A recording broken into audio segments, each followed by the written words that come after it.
দর্শক, ইস্পাহানি মির্জাপুর চা মুক্তবাক অনুষ্ঠানে আপনাদের সবাইকে স্বাগত জানাচ্ছি। দর্শক, আজ আপনাদের সাথে আছি আমি মনজুর আলমুদ্দিন। আজকে আমরা আলোচনা শুরু করব রানা প্লাজাকে কেন্দ্র করে। ১১ বছর পেরিয়ে গেছে। সেই ঘটনার পর কি শিখেছি আমরা, সেই ঘটনায় যারা আহত হয়েছিলেন তাদের কি অবস্থা, নিহতদের পরিবারের কি অবস্থা, সেসব খোঁজখবর আমরা জানবার চেষ্টা করব। এরপর সড়ক দুর্ঘটনা নিয়ে খানিকটা কথা বলতে চাই। তিনজন সম্মানিত অতিথি যুক্ত হয়েছেন আমাদের সাথে। স্টুডিওতে আমাদের মধ্যে উপস্থিত আছেন জনাব সোহরাব হাসান, তিনি যুগ্ম সম্পাদক দৈনিক প্রথম আলো। আছেন অধ্যাপক মোহাম্মদ হাদিউজ্জামান, তিনি সাবেক পরিচালক ARI বুয়েট। সরাসরি আমাদের সাথে যুক্ত হয়েছেন তাসলিমা আক্তার লিমা, সভাপ্রধান বাংলাদেশ গার্মেন্টস শ্রমিক সংহতি। আপনাদের তিনজনকেই স্বাগত আমাদের এই অনুষ্ঠানে। দর্শক, আলোচনায় যাবার আগে রানা প্লাজা নিয়ে একটা প্রতিবেদন দেখে নেব।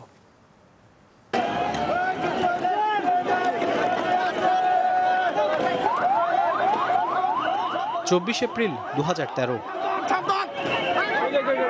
বিশ্ববিবেক নাড়িয়ে দেয় এক ভয়াবহ দুর্ঘটনার মুখোমুখি হয় বাংলাদেশ। প্রায় ৪ দশকে তিলে তিলে গড়ে তোলা পোশাক খাতের গৌরবময় ঐতিহ্য যেন ধুলোয় মিশে যায় এক নিমিষেই। হাজারের বেশি নিহত আর অসংখ্য আহত ও চিরতরে পঙ্গু হওয়া শ্রমিকদের কাছে দুঃসহ সে স্মৃতি যেন এখনও জীবন্ত। এ ঘটনায় পরিবারের একমাত্র উপার্জনক্ষম ছেলে শান্তকে হারিয়ে দিশেহারা বিধবা খোরশেদা বেগম। সে সময় সামান্য কিছু সহায়তা পেলেও আরেক ছেলে ও নাতনিদের নিয়ে মানবেতর জীবনযাপন করছেন ৫০ ঊর্ধ্ব এই নারী। তাই জীবনের শেষ প্রান্তে এসে একটাই প্রত্যাশা, যেন দেখে যেতে পারেন সন্তান হারানোর বিচার। এখন খুবই কষ্ট চলতেছে, কোনো সময় খায়ও দিন যাইতেছে, কোনো সময় না খায়ও দিন যাইতেছে।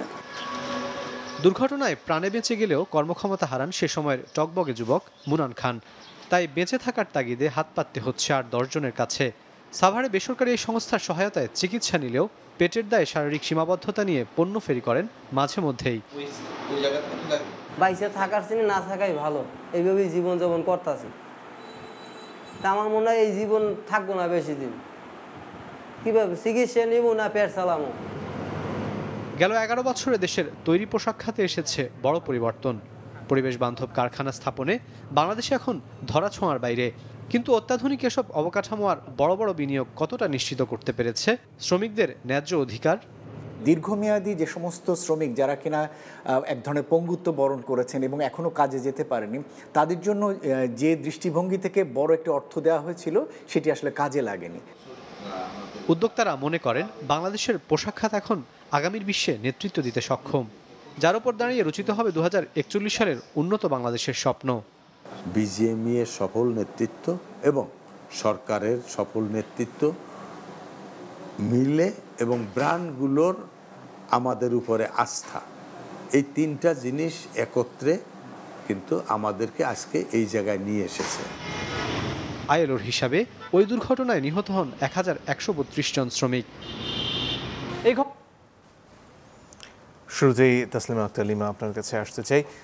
যে প্রসঙ্গগুলো এরই মধ্যে এই প্রতিবেদনে উত্থাপিত হয়েছে সেখান থেকে শুরু করতে চাই। অনেক পরিবর্তনের কথা বলা হয়, যেখানে গার্মেন্টস খাতে নিরাপত্তার ব্যাপারটি সামনে এসেছে।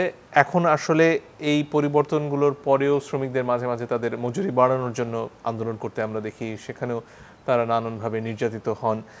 এই পরিস্থিতিতে আসলে যে দাবিগুলো নিয়ে আসলে রানা প্লাজার পরে আপনারা মাঠে নেমেছিলেন, সেগুলো কতটুকু পূরণ হলো?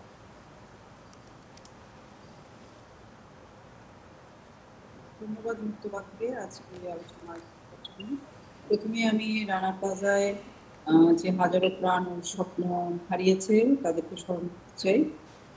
আমরা আসলে রানা প্লাজার পরবর্তী সময়ে আমরা দেখেছি যে মালিক পক্ষ, সরকার এবং বায়ার তারাও শ্রমিকের নিরাপত্তার প্রশ্নে আগের থেকে বেশি উদ্বেগ প্রকাশ করেছেন এবং সেই সময় থেকে আমরাও দাবি করে আসছিলাম যে এখানে শ্রমিকদের যে উপর যে হত্যাকাণ্ড হলো তার একটা সুষ্ঠু বিচার আমরা চাই, মর্যাদাপূর্ণ ক্ষতিপূরণ চাই। কিন্তু আমরা এই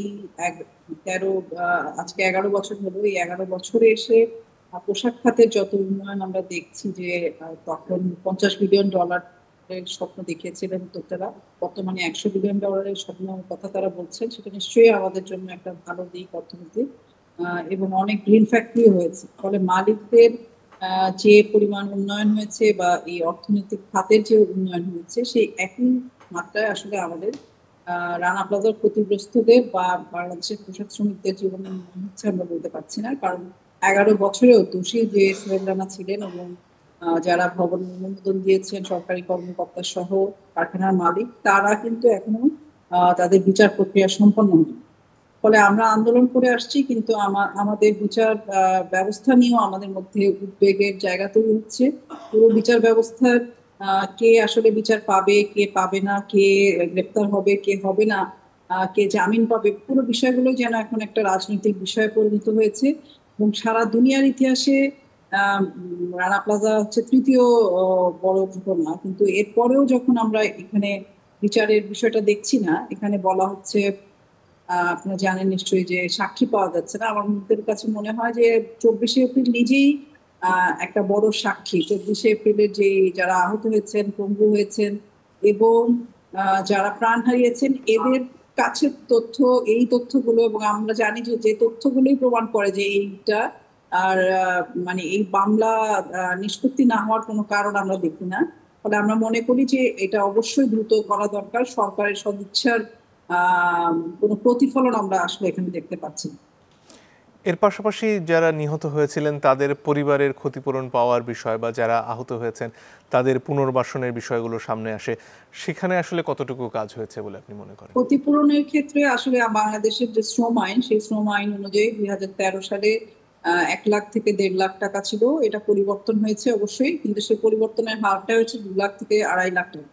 একজন ব্যক্তি, সে শ্রমিকই হোক বা যে কোনো পেশার হোক, তার কিন্তু জীবনের দাম 2 লাখ 2.5 লাখ টাকাতে হতে পারে না, এবং এটা কোনো মর্যাদাপূর্ণ ক্ষতিপূরণও না।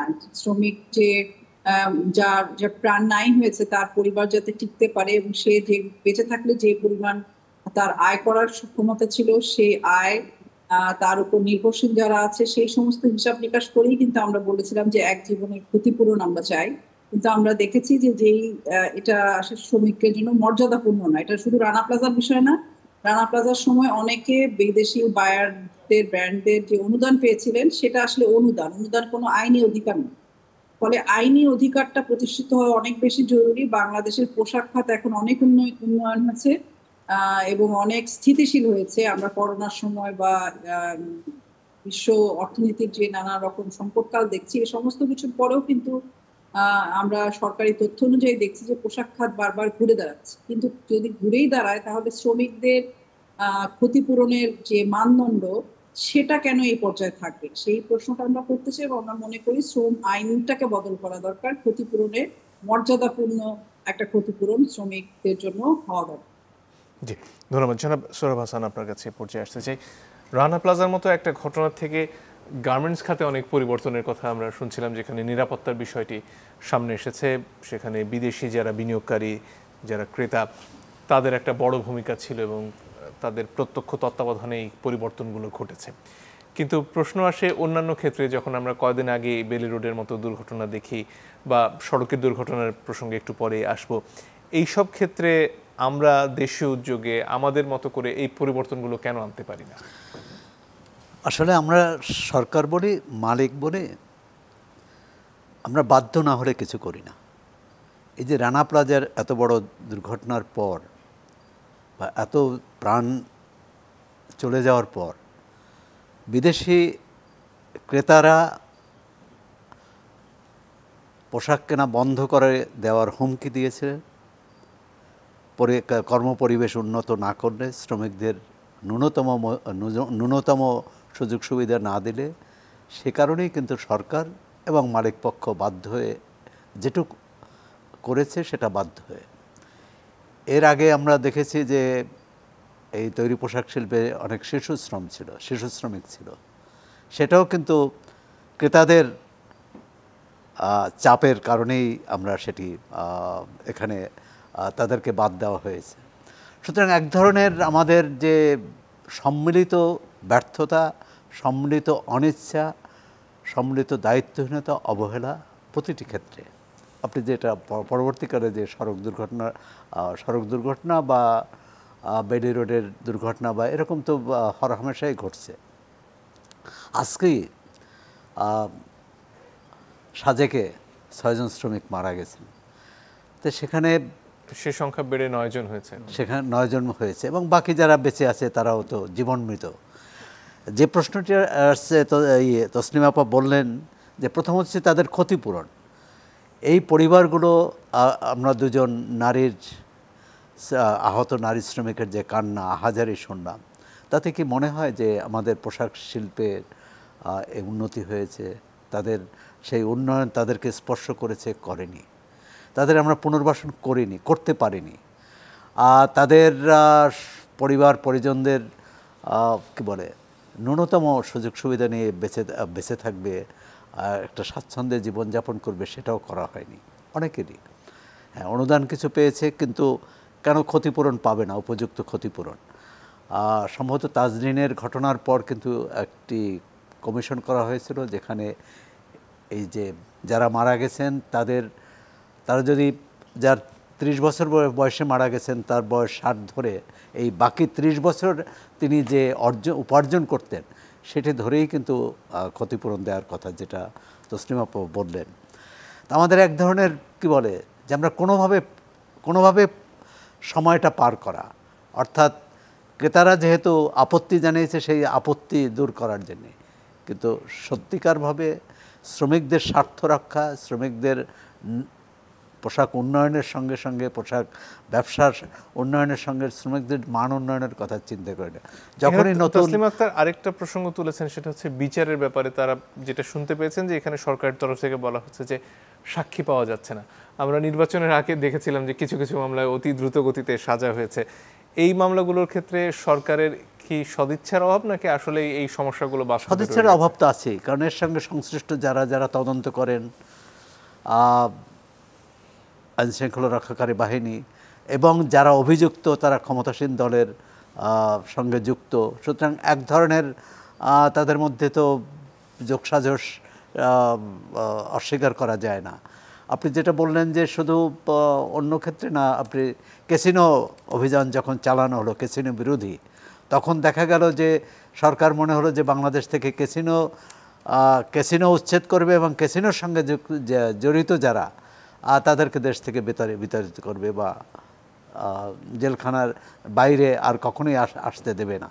কিন্তু আমরা দেখলাম একে একে সবাই বেরিয়ে যাচ্ছে এবং দু একজন বাদে কারো বিচার হয়নি, মামলাগুলো ঝুলে আছে এবং অনেকে বিদেশেও চলে গেছেন। সুতরাং বিচারহীনতার তো একটা সংস্কৃতি তৈরি হয়েছে এবং বিচারকামী ব্যক্তি, বিচার প্রার্থী যদি দুর্বল হয়, মানে তার সামর্থ্যের অভাব থাকে, তাহলে সেক্ষেত্রে বিচার পাওয়াটা আরও কঠিন হয়ে পড়ে এবং এই তৈরি পোশাক শিল্পের বা রানা প্লাজার যে ক্ষতিগ্রস্ত মানুষগুলোর ক্ষেত্রে সেটিই ঘটেছে। জি, আজকে দু একজন শ্রমিকের বক্তব্য আমরা সংগ্রহ করেছি, তার অংশবিশেষ দেখে আবারও আলোচনায় ফিরব। 11 বছরের যে বিচারটা না হওয়ার যেই কারণগুলো আমরা মনে করি আমাদের দিক থেকে, সেটি হলো বাংলাদেশের বিচারের অব্যবস্থা। অন্তত বিচার নিষ্পত্তিটা হয়ে যায়, আমরা যেন সামনের বছরই 12 বছর পালন করব, তার আগে যেন আমরা জানতে অন্তত কিছু মানুষের কাছে বিচারটা পৌঁছে দিতে পারি। শ্রমিকদের পক্ষে বক্তব্য শুনছিলাম আমরা। এবারে আসতে চাই জনাব অধ্যাপক হাদিউজ্জামান আপনার কাছে। এই প্রসঙ্গে থেকে একটু সড়কের প্রসঙ্গে আসাটা প্রয়োজন।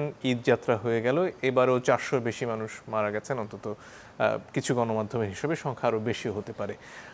আরেকটি সংগঠন গত 6 বছরের হিসেব দিচ্ছিল, সেই সংখ্যাও 1600 ছাড়িয়ে গেছে। বাস্তব সংখ্যা কত সেটা এখনও পরিষ্কার নয়। এই যে প্রতি বছর সড়কে প্রাণ ঝরছে, এবছর বলা হচ্ছে গত বছর তুলনায় 31% মতো বেশি মানুষ মারা যাচ্ছেন সড়কগুলোতে। এই যে নতুন নতুন সড়ক হচ্ছে আমাদের, যেখানে এক্সপ্রেসওয়ে বলছি, সেখানে আলাদা আলাদা লেন করা হচ্ছে বিভিন্ন ধরনের যানবাহনের জন্য, 4 লেন হাইওয়ে হয়ে গেছে বেশ কয়েকটা। এরপরেও আসলে সড়কে মৃত্যুর মিছিল না কমে বাড়ছে কেন? ধন্যবাদ আপনাকে এবং আমার সাথে সহ-আলোচক যারা আছে সবাইকে শুভেচ্ছা জানাচ্ছি। দেখেন, সড়ক দুর্ঘটনা একটা জটিল অঙ্ক। এটা শুধুমাত্র অবকাঠামো আধুনিক করলাম, স্মার্ট করলাম আর দুর্ঘটনা নিয়ন্ত্রিত হয়ে যাবে, এটা আমাদের অনেকেরই, যারা রাজনীতিবিদ আছেন, যারা নীতি নির্ধারক আছেন, তারা হয়তো বা ভাবতে পারেন। তারা একটা আত্মতুষ্টিতে আছে। আপনি যেভাবে বলছেন আমরা অনেক মহাসড়ক চওড়া করে ফেলেছি, ঝকঝকে মসৃণ করে ফেলেছি, গতি বাড়াচ্ছি, কিন্তু এই গতি বাড়ানোর সাথে সাথে বিজ্ঞানসম্মত যে কাজগুলি করা দরকার আমি মনে করি একটাও হয়নি। কারণ বিজ্ঞানসম্মত কাজ করতে গেলে আপনার যে প্রতিবন্ধকতা আছে সেই জায়গায় আসলে আমাদের সরকার, নীতি নির্ধারক সবাই অসহায় হয়ে পড়ছে। আপনি দেখেন বিগত, আমি এক যুগের কথাই যদি বলি, যতগুলি পদক্ষেপ নেওয়া হয়েছে সড়কের শৃঙ্খলা ফেরানোর জন্য প্রত্যেকটাই হোঁচট খেয়েছে। সরকারকে কিন্তু ব্যাকট্র্যাক করতে হয়েছে। আমরা যে লক্কর ঝক্কর আনফিট গাড়ির কথা বলি, 2019 সালের প্রথম দিকে সরকারের সর্বোচ্চ পর্যায়ে থেকে কিন্তু হুঁশিয়ারি আসলো যে আমরা আনফিট গাড়ি নিয়ন্ত্রণ করব। আমরা দেখলাম 1 বছরের মধ্যে আমার যানবাহনে যে একটা বিরাট বহর আছে তার সাথে আরও 70,000 আনফিট ভেহিকল যুক্ত হয়ে প্রায় 5.5 লক্ষ হয়ে গেল। গত সপ্তাহের বিআরটি এর তথ্য বলছে এখন এটা 6 লক্ষের উপরে চলে গেছে। তার মানে আমরা হুঁশিয়ারি দিচ্ছি আনফিট গাড়ি নিয়ন্ত্রণ করব, কিন্তু একদিকে আমরা দেখছি অন্যদিকে আপনার আনফিট গাড়ি বাড়ছে। এবং আপনি দেখেন পৃথিবীর কোনো দেশ কি আছে যে এইভাবে পাইকারিভাবে ফিটনেস সনদ দেওয়া হয়, যেখানে আপনার ডিউজ বা ফিজ যেগুলো আছে, জরিমানা আছে, সব কিছু মকুব করে দিয়ে বলা হচ্ছে যে আসো ফিটনেসের সনদ নাও। কিন্তু তারপরেও আসলে বাসের মালিক যারা আছে, পরিবহন নেতা যারা আছে, তারা আসলে অনুভব করছেন না এই ফিটনেসটা নেওয়ার দরকার আছে। কারণ তারা জানে যে সড়কের যারা আইন শৃঙ্খলার সাথে জড়িত, যারা আইন প্রয়োগ করবে, যারা নিয়ন্ত্রণকারী সংস্থা আছে, তাদেরকে ম্যানেজ করে আসলে চালানো যায়। তাদের ওই ফিল্ডটাই হচ্ছে না যে আমার আসলে ফিটনেস সনদ নেওয়ার দরকার আছে।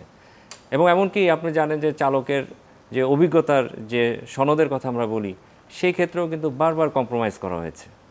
যে আপনার হালকা ড্রাইভিং লাইসেন্স আছে, আপনাকে বলা হচ্ছে যেহেতু চালকের সংকট আছে আপনি মধ্যম শ্রেণীর যানবাহন চালান। যার মধ্যম শ্রেণীর ড্রাইভিং লাইসেন্স আছে তাকে 3 বছরের অভিজ্ঞতা থাকার কথা, 1 বছরের হলেই নাকি তাকে ভারী যানবাহন চালাতে দেওয়া হবে। তো যখন এইভাবে সড়কে উশৃঙ্খলা তৈরি করা হয়, অনেকটা জেনে বুঝেই করা হয়, আমি যেটা মনে করি, তাহলে তো এই যে আমরা দুর্ঘটনার যে একটা ভয়াবহ চিত্র দেখছি, শুধু তো আসলে সড়কে যারা শ্রমজীবী না, আমরা দেখছি শিক্ষার্থীরাও মারা যাচ্ছে, এমনকি চালক হেল্পার যারা আছে তারাও মারা যাচ্ছে।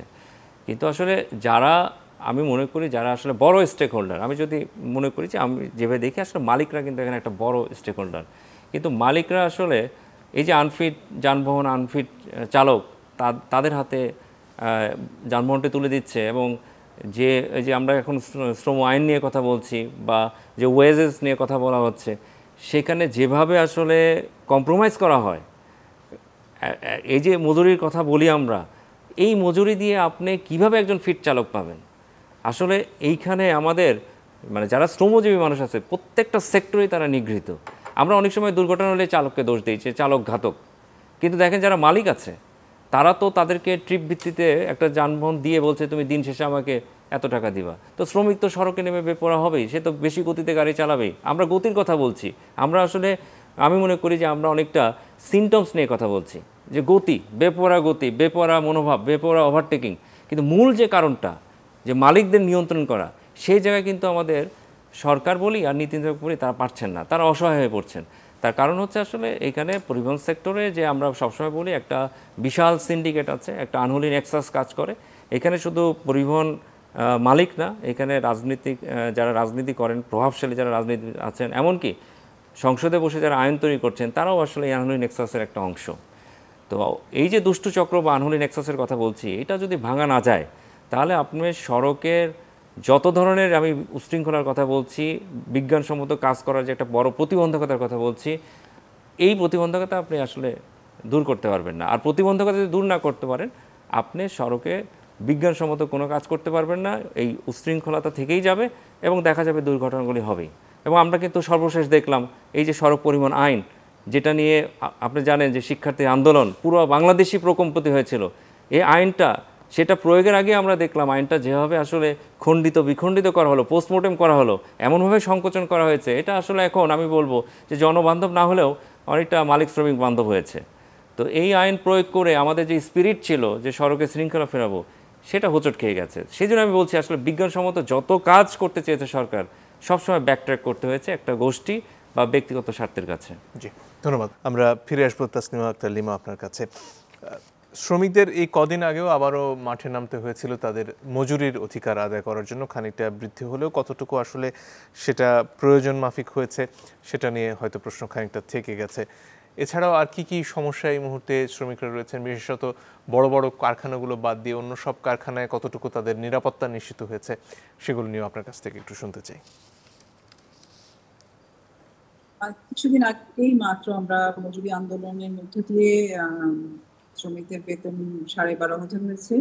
আমরা শ্রমিকদের পক্ষ থেকে 23,000 থেকে 25,000 টাকা পর্যন্ত দাবি করেছিলাম এবং আমরা মনে করি যে এই মজুরিটা হয়েছে সেটা আসলে শ্রমিকের পক্ষে বেঁচে থাকা বর্তমান বাজারে সেটা খুব কঠিন এবং মালিকদের যে সামর্থ্য তৈরি হয়েছে সেখানে আসলে এটা মালিকরা তাদের সামর্থ্য অনুযায়ী শ্রমিকদেরকে তাদের যে পাওনা সেই পাওনাটা দেয়নি। আপনি যে প্রশ্নগুলো করেছেন যে অন্যান্য সমস্যা কি আছে, সে জায়গায় আমি যদি বলি যে 4,500 টাকা প্রথমে যে হেল্পার তার বেড়েছে, কিন্তু উপরের ধাপে যারা আছে তাদের কিন্তু সমান হারে মজুরি বৃদ্ধি পায়নি। এবং আমরা এটাও দেখছি যে এখন মজুরি 12,500 হওয়ার পরে শ্রমিকদের উপরে টার্গেটের চাপ ভীষণভাবে বৃদ্ধি করা হয়েছে। একদিকে গ্রেড বৈষম্য রয়েছে, টার্গেটের চাপ এবং কাজের চাপ এত বৃদ্ধি করা হয়েছে যে শ্রমিকদের মানে আমরা দেখি যে শ্রমিকদের সাথে যখন আমরা মিলিত হই অনেক সময় দেখি যে তারা ভীষণ রকম ক্লান্ত এবং নানান রকম অসুস্থতায় ভুগছে এবং বিদ্যুতের যে সংকট সেই সংকট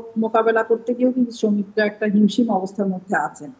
ফলে বর্তমান সময়ে আমরা মনে করি যে শ্রমিকদের বিশেষভাবে মজুরি আন্দোলনের মধ্যে তারা একটা কম মজুরিতে পাচ্ছেন, একই সাথে যখন তারা মজুরির নিশ্চয়তার কথা বলবেন যে 3 বেলা খাবার নিশ্চয়তা তারা চান, তারা একটা ভালো মজুরি চান, সেটার জন্য কিন্তু একটা শাস্তি পেতে হবে। মানে আমরা নাগরিক হিসেবে শ্রমিক তার অধিকার চাইছে, সেটা চাইতে গিয়ে তাকে 3 জন শ্রমিককে গুলি খেয়ে মরতে হলো, একজন আগুনে পুড়ে মারা গেলেন এবং কয়েকশো শ্রমিককে গ্রেফতার করা হলো। আমাদের সংগঠনের সাধারণ সম্পাদক তাকেও গ্রেফতার করা হয়েছিল, এখনো সেই মিথ্যা মামলাগুলো জারি আছে। ফলে আমরা যেটা মনে করি যে বর্তমানে যে পরিবেশ, সেই পরিবেশে আসলে শ্রমিকরা একটা আতঙ্কের মধ্যে আছে এবং সেই আতঙ্কের মধ্যে থেকে আসলে শ্রমিকদের বাইর হওয়ার জায়গাগুলো আমরা খুঁজছি।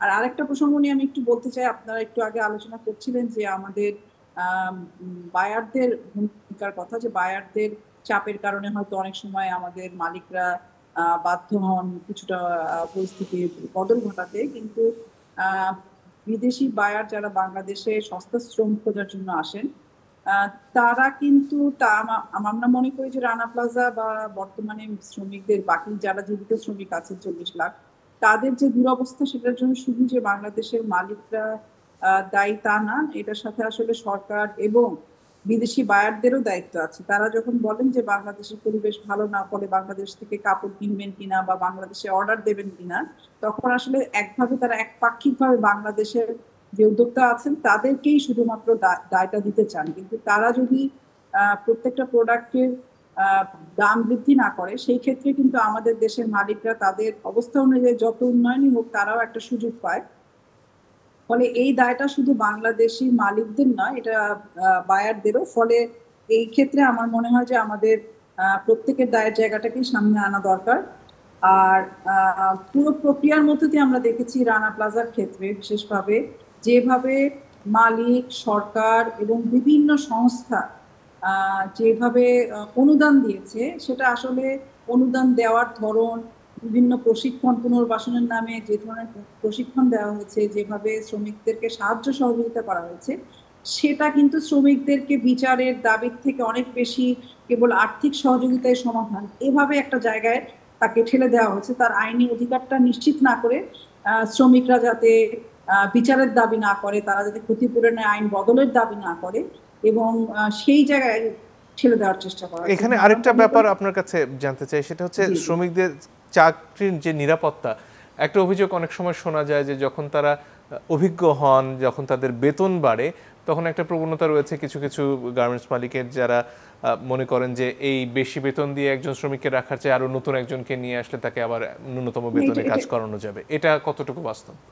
এটা অবশ্যই খুবই সঠিক কথা। আপনারা জানেন যে বাংলাদেশে যে শ্রমিকরা আছেন 40 লাখ শ্রমিকের বড় অংশ তরুণ শ্রমিক এবং তাদের একটা গড় যদি বয়স দেখে আমরা যারা কাজ করছেন তারা 35-এর নিচেই বেশিরভাগ শ্রমিক এবং 35-এর পরে বড় অংশ শ্রমিকরা আসলে শারীরিকভাবে সক্ষম থাকেন না কাজ করতে এবং সেই দক্ষতাকে যে সে কাজে লাগাবে সেটা সুযোগও কম থাকে এবং মালিক পক্ষ থেকেও একটা চেষ্টা থাকে যে যারা দক্ষ শ্রমিক বা দীর্ঘদিন ধরে কাজ করছে তাদেরকে বাদ দিয়ে নতুন শ্রমিককে দিয়ে তারা কাজ করাতে চান। কারণ যদি পুরনো শ্রমিক কাজ করে সেই ক্ষেত্রে তার যে নানান রকম শ্রম আইন যে সুযোগ সুবিধা, সেই সুযোগ সুবিধাগুলো যাতে তাকে না দিতে হয়, সে কারণে প্রতিবারই যখন মজুরি বাড়ার সময় হয়, যখন ঈদের সময় হয়, বেতন বোনাসের প্রসঙ্গ আসে বা ইনক্রিমেন্টের সময় হয়, তখন আমরা দেখি কিন্তু নানাভাবে ছাঁটাই করা হয়।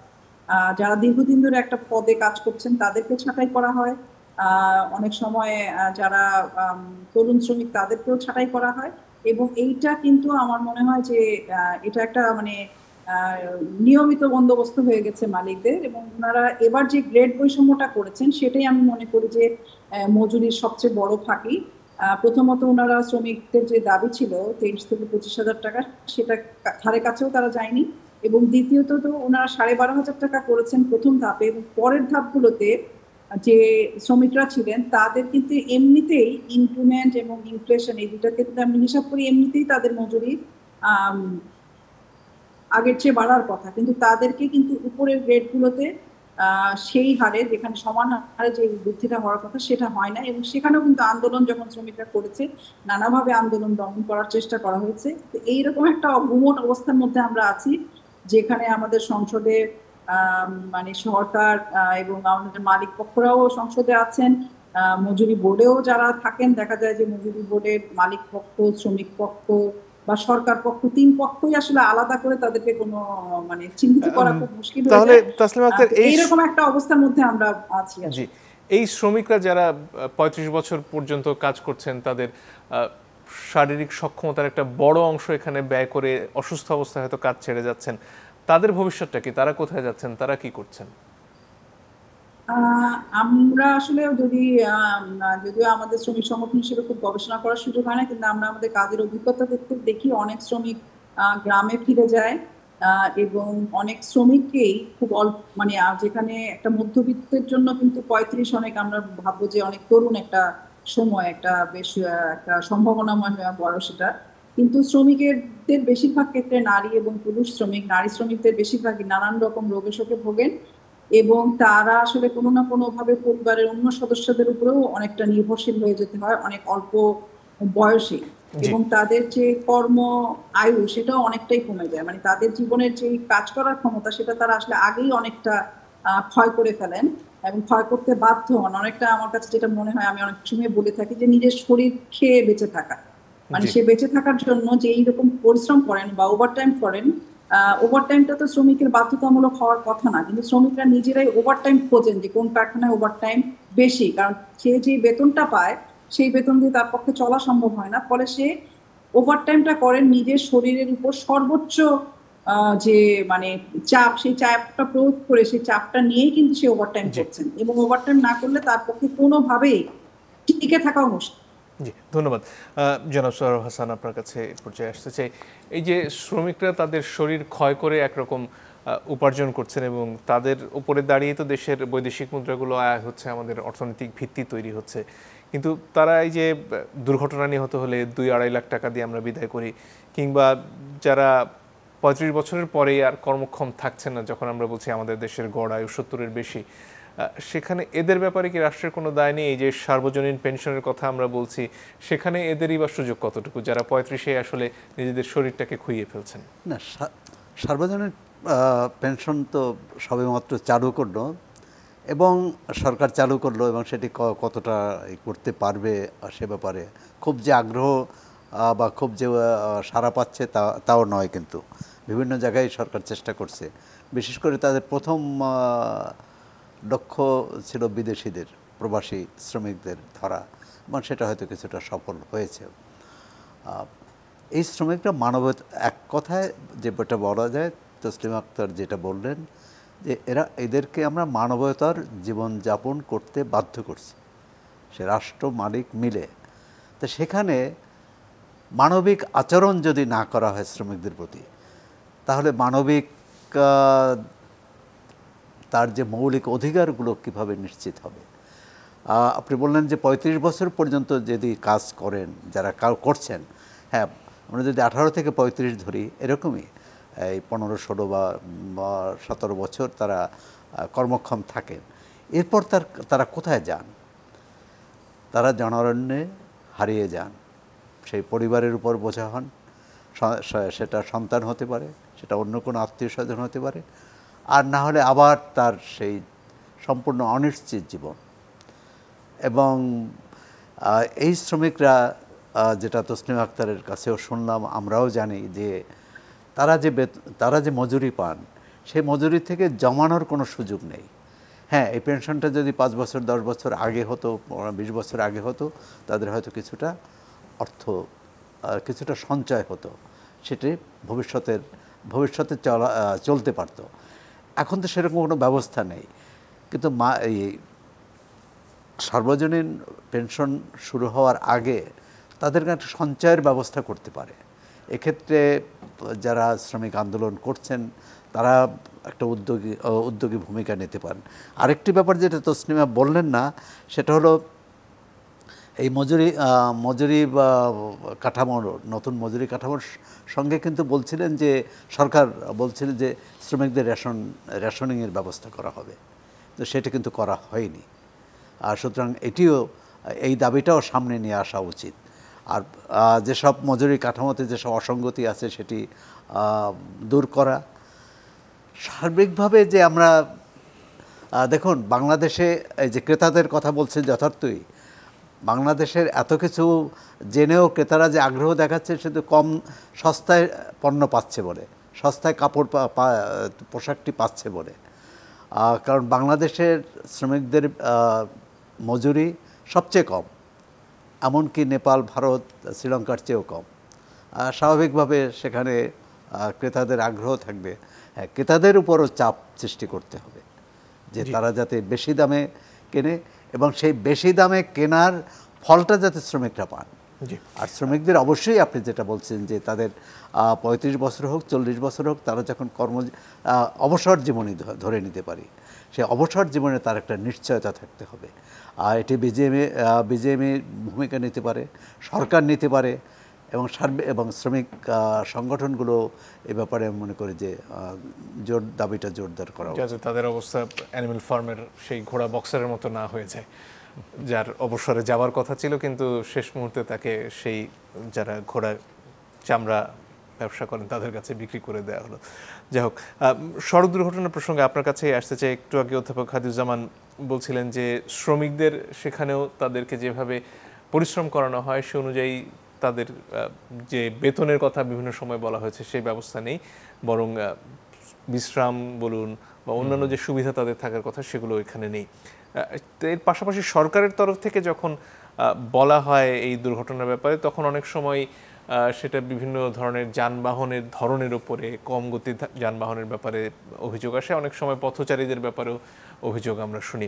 সব মিলিয়ে সড়কে শৃঙ্খলার ব্যাপারে যে সমস্যার কথা একটু আগে অধ্যাপক হাদিউজ্জামান বললেন যে আসলে যারা এই আইন শৃঙ্খলা প্রয়োগ করবেন সেখানেই আসলে শস্যের মধ্যে ভূত ঢুকে গেছে, সেটাই কি মূল সমস্যা? জি, ধন্যবাদ। দেখেন, আসলে আমাদের সড়কের অনেকগুলি স্টেক হোল্ডারই কাজ করে। মালিক পক্ষ আছে, শ্রমিক পক্ষ আছে, আইন প্রয়োগকারী সংস্থা আছে এবং নিয়ন্ত্রণকারী সংস্থাও আছে। কিন্তু এখানে আসলে বড় রোল প্লে করার দরকার আসলে আমাদের মালিক এবং আমি মনে করি যে বিআরটিএর। তো দুর্বলতা আপনি বিআরটি থেকে তারা যাচাই বাছাই করে ফিটনেস সনদ দিচ্ছে এবং যারা চালক আছে তাদের দক্ষতার পরীক্ষা নিয়ে তারা ড্রাইভিং লাইসেন্স দিচ্ছে। কিন্তু সেই জায়গায় যদি দুর্বলতা থেকে যায়, এই যানবাহনগুলো বা এই চালকগুলো যখন সড়কে নামবে, সেখানে খুঁজে খুঁজে বের করা যে কোন চালক আনফিট, কোন গাড়ি আনফিট, এটা আসলে বিজ্ঞানসম্মত। এই সাম্প্রতিক যে দুর্ঘটনা দেখলাম সেখানে তো চালকদের কারো উপযুক্ত লাইসেন্স ছিল না। এই ক্ষেত্রে আবার মালিক পক্ষ অভিযোগ করেন বা চালকরা অভিযোগ করেন যে লাইসেন্স নেয়ার যে প্রক্রিয়া সেটা অনেক বেশি জটিল। সেটা কি সঠিক বলে মনে হয় আপনার? সেটা অনেকটাই সঠিক, কারণ আপনি দেখেন আমাদের ড্রাইভিং লাইসেন্স এটা এখন অনেকটা সোনার হরিণ। একজন চালক সে ড্রাইভিং লাইসেন্স পেতে পেতে এমনও হচ্ছে যে, ধরেন আপনি জানেন যে আমাদের শুধু দেশে না বিদেশেও চালকের একটা বড় চাহিদা আছে, কিন্তু আপনি সঠিক সময় ড্রাইভিং লাইসেন্স যদি না পান, আপনি চালক ভিসায় আপনি বিদেশে যাবেন এবং রেমিটেন্স ফাইটারের যে কথা বলি আমরা, সেইভাবে দেশে রেমিটেন্স পাঠাবেন, সেটাও তো ব্যাহত হচ্ছে। তো আসলে আপনার এখানে আমি যেটা দেখি যে আমরা যে কোনো দুর্ঘটনা হলেই আপনি দেখবেন প্রথমেই গাড়ির রুট পারমিট নাই, চালকের উপযুক্ত ড্রাইভিং লাইসেন্স নাই, যানবাহনের ফিটনেস নাই। এই বিষয়গুলো আসলে শুরুটা করতে হবে। আমি যেটা বললাম, বিআরটির একটা এখানে বড় রোল আছে, তদারকির দরকার আছে। পাশাপাশি মালিক পক্ষ, কারণ মালিক পক্ষ তাদের যে ধরেন একটা পরিবহন যে চালকের হাতে তুলে দিচ্ছে, এটা তো তাদের একটা বিশাল দায়িত্ব যে আমি যে চালকের হাতে আমি আমার বাহনটি ছেড়ে দিচ্ছি সেই চালক কি আসলে মাদকাসক্ত কিনা, সেই চালকের সঠিক ড্রাইভিং আছে কিনা, সে কি ফিট কিনা, এমনকি আমার যানবাহন সেটাও ফিট কিনা, সেটা তো তার একটা বড় দায়িত্ব। কিন্তু আমি যেটা বললাম আসলে আমাদের পরিবহন সেক্টরটা এখন এমন হয়ে গেছে যারা মালিক আছে অথবা যারা পরিবহন নেতা আছে তাদের কাছে রুট পারমিট পাওয়াটা একটা বিশাল ব্যাপার। একবার যদি কোনো একটা রুটের আপনি পারমিট পেয়ে যান আপনি আর পিছনে ফিরে তাকাতে হবে না। যারা প্রকৃত মালিক তারা যখনই এই রুটে তাদের পরিবহনটা চালাতে চাবে ওই ব্যানারেই চালাতে হবে, আপনি চাঁদা দিয়ে ওই ব্যানারে ঢুকতে হবে, অর্থাৎ এটা অনেকটা বিনা বিনিয়োগে আপনার শুধু রিটার্ন আসতে থাকবে। তো এটা তো একটা বিশাল ব্যবসা। তো এই ব্যবসার সাথে শুধুমাত্র আমি যেটা বললাম পরিবহন নেতা তারা না, এই ব্যবসার সাথে আপনার যারা আইন প্রয়োগ করবে, যেটা আপনি একটু আগে প্রশ্ন করলেন, তাদের কিছু অসাধু কর্মকর্তা কর্মচারী তারা যুক্ত আছে, স্থানীয় প্রভাবশালী যারা রাজনীতিবিদ আছে তারাও যুক্ত আছে। তো এই যে সিন্ডিকেটের কথা আমরা বারবার বলি, একটা আনহোলি নেক্সাস, এখানে শুধুমাত্র যে যারা আইন প্রয়োগ করছে আপনি বলছেন শুধু তাদের দায়টা না, পাশাপাশি এখানে মালিক পক্ষেরও একটা বড় দায় আছে, বিআরটিরও একটা দায় আছে। কিন্তু আসলে আমরা দেখছি যে কেউ আসলে দায় নিচ্ছে না। দায় নিলেই তো আপনার অনেকগুলি দায়িত্ব পালন করতে হবে। এখানে আরেকটা কথা বারবার ঘুরে ফিরে আসে, সেটা হচ্ছে এই ঈদে সড়কের যাত্রায় মোটরসাইকেলের একটা ভূমিকা রয়েছে এবং এটার কারণে দুর্ঘটনার পরিমাণ এবং সংখ্যা বাড়ছে, সেটা কি সঠিক মনে হয়? আমি এটাকে পুরোপুরি সঠিক মনে করি না, দুটা কারণে। একটা হচ্ছে দেখেন, আপনি দেখবেন যে ঈদ যাত্রায় আমাদের ঢাকা থেকে যে পরিমাণ মানুষ বের হয়, প্রথমেই যেটা তৈরি হয় একটা গণপরিবহনের সংকট। এটা অনেকটা কৃত্রিম সংকট অনেক সময় তৈরি করা হয় যাতে করে ভাড়া নৈরাজ্যটা করা যায়। এবং কারা আসলে মোটরসাইকেল নিয়ে যাচ্ছে এবং কেন যাচ্ছে ওই জায়গাটা আমাদের কিন্তু কথা বলতে হবে। যখন গণপরিবহনের সংকট, আপনার ভাড়া নৈরাজ্য, এবং যারা মোটরসাইকেল নিয়ে যাচ্ছে তারা কিন্তু একটা ওই যে আপনার ফ্লেক্সিবিলিটি পায়, অর্থাৎ আমি বাসা থেকে যে বের হচ্ছি এবং স্বল্প ব্যয়ে যে আমি আমার গন্তব্যে বা আমি ঘরে ফিরতে পারবো, এই যে একটা নিশ্চয়তা, এটা তো আপনি গণপরিবহন দিতে পারছে না। এবং যে সংকটের কথা বলছি, তা অনেকে বাধ্য হয়ে কিন্তু মোটরসাইকেলকে আমরা অনেক সময় বলি গণপরিবহন কেন বানানো হচ্ছে, আপনার তো গণপরিবহনের আপনি যোগান দিচ্ছেন না।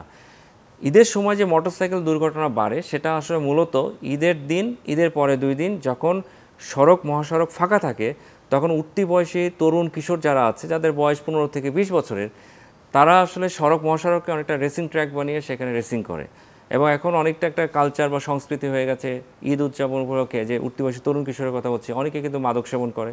তাদের তো নিজেদের উপর নিয়ন্ত্রণ নাই, মোটরসাইকেলের উপর নিয়ন্ত্রণটা থাকবে কিভাবে? তো এই যে গতির ঝড় তোলা, এখন গতি বাড়ানোরই এখন একটা বড় মাদকতা। আমার পরিচিত একজনের দুর্ঘটনার কথা শুনলাম, বয়স্ক ভদ্রমহিলা রাস্তা পার হচ্ছিলেন, সেখানে 2 কিশোর সম্ভবত তারা 120 কিলোমিটার বেগে মোটরসাইকেল চালাচ্ছিল এবং তার ওই সময় ভিডিও করছিল কোনো একটা সামাজিক যোগাযোগ মাধ্যমে দেওয়ার জন্য। ঘটনাস্থলে 2 জন এবং পরে 1 জন মারা যান, ওই ভদ্রমহিলার সহ। তো এই ঘটনাগুলোতে আসলে আইন শৃঙ্খলা বাহিনীর পক্ষে আসলে কতটুকু নিয়ন্ত্রণ করা সম্ভব? না, এটা আমি বলি, এটা আসলে আপনি আইন শৃঙ্খলা বাহিনী অবশ্যই একটা দায় আছে, তদারকির তাদেরও একটু ঘাটতি আছে। কিন্তু আমার মনে রাখতে হবে যে আমাদের সড়ক এত বড় একটা নেটওয়ার্ক, এখানে শুধুমাত্র আইন শৃঙ্খলা বাহিনীর কথা বললে হবে না। মোটরসাইকেলে যে দুর্ঘটনার যে আমি পরিসংখ্যান বলছি, যেখানে তরুণ কিশোররা একটা বড় অংশ, অভিভাবক এবং পরিবার থেকে যদি সচেতনতা তৈরি না হয়, আমার সন্তান চাইলেই তাকে একটা মোটরসাইকেল কিনে দিতে হবে। এমনকি সন্তান প্রথম দিন মোটরসাইকেল চালানো শিখেই সে তার বন্ধুকে নিয়ে, মাথায় হেলমেট নাই, 3 জন 4 জন উঠছে মোটরসাইকেলে, মহাসড়কে উঠে রেসিং ট্র্যাক বানিয়ে সেখানে রেসিং করবে। এটা তো আসলে পরিবার থেকেও সচেতনতার একটা ব্যাপার আছে। এবং দেখা যাচ্ছে যে এখন আমি শুধু পরিবারের কথা বলবো না, পাশাপাশি আমাদের যারা নীতি নির্ধারক আছেন তাদেরও একটা জায়গায় বুঝতে হবে, এই যে সিসি বাড়ানো হচ্ছে মোটরসাইকেলের সিসির সাথে নাকি গতির কোনো সম্পর্ক নাই, এটা একেবারেই আমি মনে করি একটা মানে তামাশামূলক একটা কথা। তাদের ধারণাই নাই আসলে মোটরসাইকেলের সিসিটা আসলে কি কারণে বাড়ানো হয়। তো আমাদের সিসি বাড়ানো হচ্ছে অনেকটাই, আমি মনে করি কোনো ধরনের গবেষণা নাই, যেখানে আন্তর্জাতিক যে কোনো গবেষণা দেখলেই আপনি সেখানে লক্ষণীয় যে মোটরসাইকেলের সিসি 100 সিসি বাড়ার সাথে সাথেই সড়ক দুর্ঘটনায় নিহত আহতর যে ঝুঁকি সেটা 2.5% বেড়ে যায়। একটা যুক্তি দেওয়া হয় যে ভারতে তো বেশি সিসির মোটরসাইকেল চলছে, সেখানে যদি সমস্যা না হয় আমাদের কেন হবে? এই যুক্তিটা তখনই আপনি দিতে পারবেন যখন আপনি মোটরসাইকেলকে যেভাবে সহজলভ্য করছেন, বিশেষ করে সিসি বাড়ানোর ফলে উঠতি বয়সী যারা তরুণ কিশোর আছে তাদের পছন্দের যে তালিকায় সেখানে দেখবেন হায়ার সিসি মোটরসাইকেল সবসময় অগ্রাধিকার পায়। কারণ এই মোটরসাইকেলে বসলেই আপনি সে প্রলোভিত করছে যে তুমি বেশি গতিতে চালাও। এখন এই ধরনের মোটরসাইকেল ভারতে চলে বলে আমাদের দেশেও চালাবো, কিন্তু তার আগে আমাকে চিন্তা করতে হবে এই ধরনের মোটরসাইকেল চলার জন্য আমার উপযোগী সড়ক আছে কিনা, সড়কে আমার কি মোটরসাইকেলের জন্য আলাদা লেন আছে কিনা, আমার সার্ভিস লেন আছে কিনা, এবং আমাদের চালক যারা আছে তারা কি আসলে প্রশিক্ষিত। এই হায়ার সিসি মোটরসাইকেলের যে কার্বোয়েট বা ওজন হয়, এটার যে টর্ক পাওয়ার হয়, এটা নিয়ন্ত্রণ করার সক্ষমতা তাদের আছে কিনা। অর্থাৎ এখানে শুধু মোটরসাইকেলকে বিক্ষিপ্তভাবে দেখলে হবে না, সড়ক অবকাঠামো এবং নিয়মকানুন এটা সামগ্রিকভাবে চিন্তা করতে হবে। জনাব সোহরাব হাসান, সড়ক দুর্ঘটনার ব্যাপারে যদি আপনার কিছু যোগ করার থাকে। সড়ক দুর্ঘটনা রোধ করতে হলে আমরা উপসর্গ নিয়ে আলোচনা করছি, কিন্তু আসলে রোগটা চিহ্নিত করতে হবে। রোগটা হচ্ছে যারা এটি অভিভাবক, তদারককারী সংস্থা এবং যারা এর সুবিধাভোগী, অর্থাৎ যারা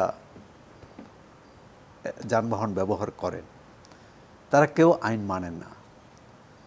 আমাদের অনেক নির্দেশনা দেওয়া হয়।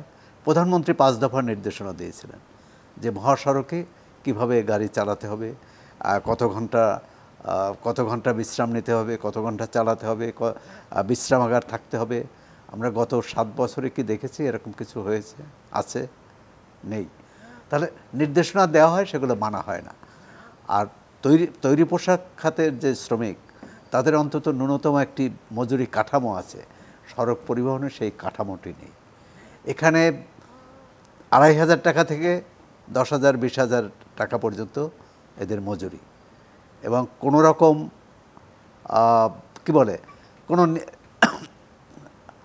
কোনো নিশ্চয়তা নেই। আজকে চাকরি আছে, কালকে নেই। শিশু কিশোরদেরও অবাধ। আচ্ছা, শিশু কিশোরদের নিয়োগ করা হয়, এটা কিন্তু ওই কারণে যে কম পয়সায় তাদের নিয়োগ করতে পারে।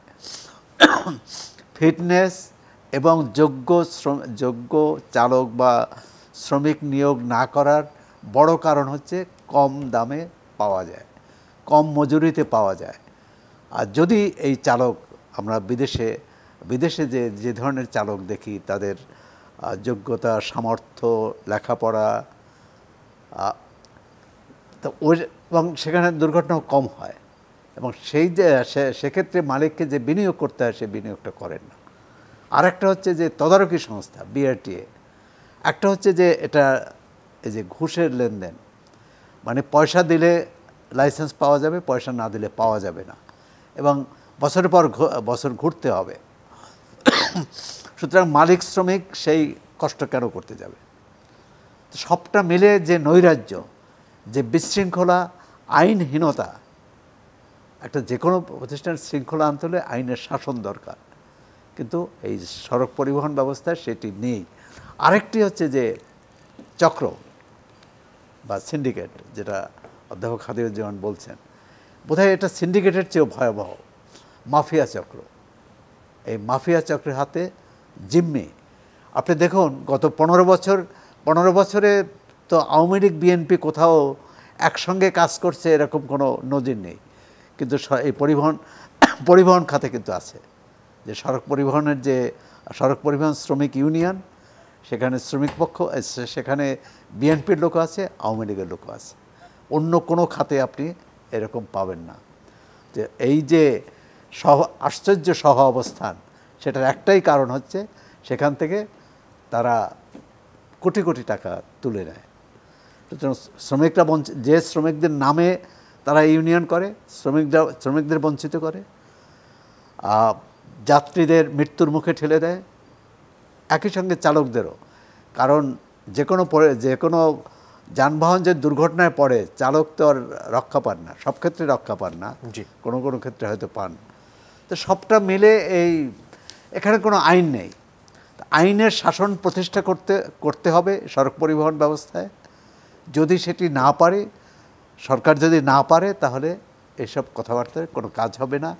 আর যে এখন সড়ক পরিবহন আইন আছে, রোড সেফটি কোয়ালিশন নামে একটি সংগঠন, যারা কিন্তু সড়ক নিরাপত্তা আইনের দাবি তুলেছেন, যে আসলে সড়ক ব্যবস্থাপনার যে নিরাপত্তা দরকার, সেই নিরাপত্তা মালিকের, শ্রমিকের, যাত্রীর, পথচারীর, সবার নিরাপত্তা। আর আমাদের সচেতনতার অভাব আছে, এটাও ঠিক। সেটা মোটরসাইকেলের ক্ষেত্রে না শুধু, সেটি আপনার 3 চাকার ক্ষেত্রে পথচারীদের ক্ষেত্রে সেটা 4 চাকার ক্ষেত্রে সব ক্ষেত্রেই এটি হয়ে থাকে। ধন্যবাদ। শেষের দিকে চলে এসেছে, তাসলিমা আক্তার যদি আর কিছু যোগ করার থাকে আপনার। আমি একটু সড়কের বিষয় নিয়ে একটু যোগ করতে চাই আর একটু শ্রমিকদের বিষয় নিয়েও। কিছুদিন আগে আমাদের দুজন বন্ধু নভেম্বর মাসে রোড অ্যাক্সিডেন্টে দুজন তরুণ, ছাত্র ফেডারেশনের সাবেক সভাপতি আরিফুল ইসলাম এবং আরেকজন শফিক করিম, তারা মৃত্যুবরণ করেন। তো আমার কাছে যেটা মনে হয় যে তখনও আমাদের আসলে এই বিষয়টা আবারও স্মরণ করিয়ে দিয়েছে। সড়ক আন্দোলন যেমন স্মরণ করিয়ে দিয়েছিল যে আমাদের দেশের সড়ক ব্যবস্থা এবং পরিবহন ব্যবস্থা আসলে কতটা দুরবস্থার মধ্যে আছে, সেটা হয়তো অনেক সময় আমাদের এই যে ব্যস্ততার জীবন, সেটা আমরা অনেক সময় টের পাই না। কিন্তু তা আমাদের সেই বন্ধুদের যেখানে তাদের প্রাণ গেল, সেখানে তাদের হুন্ডার উপর দিয়ে ট্রাক চলে গিয়েছিল, কিন্তু যেই রাস্তাগুলো যদি আমরা দেখি, যে রাস্তাগুলো মেরামত করা বা সড়ক তৈরি করার দায়িত্ব কিন্তু বিভিন্ন ক্ষমতাসীন যারা থাকে তাদের দায়িত্ব থাকে। এবং আমাদের শুধু ঢাকা শহর যেটা আমাদের রাজধানী, সেইখানেও যদি আমরা দেখি সেখানেও কিন্তু এক একটা মানে ম্যানহোলের ঢাকনা কিভাবে রাস্তার সাথে সমান্তরাল হবে সেটাও ঠিক নাই। ফলে এই জায়গাগুলোতে কেবল ট্রাকের ড্রাইভার বা কেবল তারুণ্যের গতি বাড়ানোর মনোভাবকেই আমরা হয়তো বলতে পারি না যে এটা একমাত্র কারণ। কারণ এটা সরকার আসলে কি পরিকল্পনা করছেন, তাদের তদারকির কি প্রধান দায়িত্বটা আসলে সরকারের। কারণ আমাদের এক্সপ্রেস হয়েছে, মেট্রো হয়েছে, সেগুলো কি থেকে সাধারণ মানুষ সবাই যেতে পারছে? অনেকগুলো প্রশ্ন কিন্তু এখানে আছে যেগুলোকে অবশ্যই উল্লেখ করা দরকার। আর আরেকটা বিষয় আমি একটু বলতে চাই, রেশনিং এর বিষয়ে বলছিলেন সৌরভ ভাই। রেশনিং গুরুত্বপূর্ণ, কিন্তু রেশনিং এর প্রসঙ্গটা মালিক পক্ষ এবং সরকার প্রত্যেকবার যখনই মজুরি বাড়ানোর কথা হয় তখনই একটা ছেলে ভোলানো বিষয়ের মতো করে ওনারা বলেন ওনারা করবে, তো শেষ পর্যন্ত বাস্তবায়ন হয় না। তো আমরা মনে করি যে সময় আসলে একেবারে মর্যাদাপূর্ণ জীবন আমরা চাই, সেটার জন্য আমরা অনেক অনেক ধন্যবাদ আপনাদের তিনজনকে। দর্শক আপনাদেরকে ধন্যবাদ, বিদায় নিচ্ছি।